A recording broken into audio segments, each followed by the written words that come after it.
மதுரையில் அரை நூற்றாண்டாக 9 சென்ட் நிலத்தில் செயல்படும் இஸ்லாமியர்களின் அடக்கஸ்தலத்தால் சுகாதார சீர்கேடு ஏற்பட்டுள்ளது.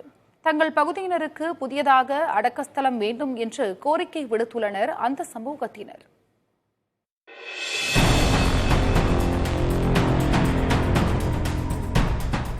மதுரை மாநகர் சிலைநேரி ஆணையூர், ரயிலார் நகர், விலாங்குடி, தினமணி நகர், கோவில் பாப்பாக்குடி, ஆலங்குளம் பகுதியில் 1200க்கும் மேற்பட்ட இஸ்லாமிய குடும்பங்கள் வசித்து வருகின்றன.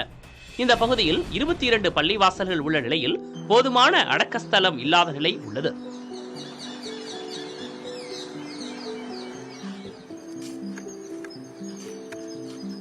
யாரேனும் உயிரிழந்தால் மதுரை அரசரடி பகுதியில் உள்ள வெறும் 9 சென்ட் அடக்கஸ்தலத்திற்கு உடலை எடுத்துச் சென்று உடல் அடக்கம் செய்யப்பட்டு வருகிறது.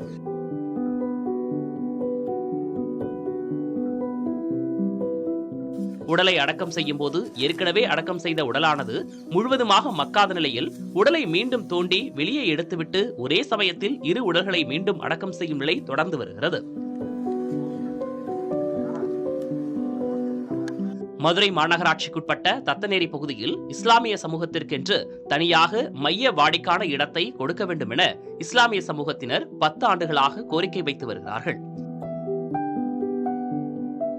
கிட்டத்தட்ட 1200 குடும்பத்துக்கு மேலே நாங்கள் இருக்கோம். இங்கே நாங்கள் மாப்பாளையத்தில் தான் ஏற்கனவே நாங்கள் அடக்கம் பண்ணிக்கிட்டு இருந்தோம். ஆனால் இப்போ கொரோனா காலத்தில் அதிகமான உடல் வந்ததுனால இங்கே மண் மக்க மாட்டேங்குதுன்னு சொல்லி அவங்களும் அவங்கள்ட்ட கிட்டத்தட்ட 17 பள்ளிக்கு அடக்கம் பண்ணுறதுக்கு அவங்களுக்கு இடம் பத்தலைன்னு சொல்லி அவங்க எங்களுக்கு இப்போ இடம் இல்லை, நீங்கள் வேறு இடம் எங்கடா பார்த்துக்கோங்க அப்படி சொல்லியிருக்காங்க. எங்கள் சொந்த பந்தத்தெல்லாம் அடக்கம் பண்ணும்போது கிட்டத்தட்ட 1 வருஷம் கழித்து அதே எங்கள் சொந்தத்தை அடக்கம் பண்ணதில் அந்த பாடியை திரும்ப எடுக்க வேண்டிய சூழ்நிலையாக இருக்குது. பூரா மக்காமல் ரொம்ப இதாக இருக்குது.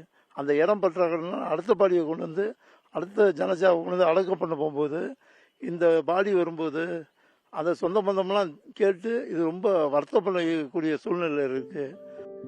இது குறித்து மாநகராட்சி நகரநல அலுவலரை தொடர்பு கொண்டு கேட்கும் பொழுது சம்பந்தப்பட்ட இடத்திற்கு நேரில் சென்று கள ஆய்வு மேற்கொண்டு உரிய நடவடிக்கை மேற்கொள்ளப்படும் என தெரிவித்தார்.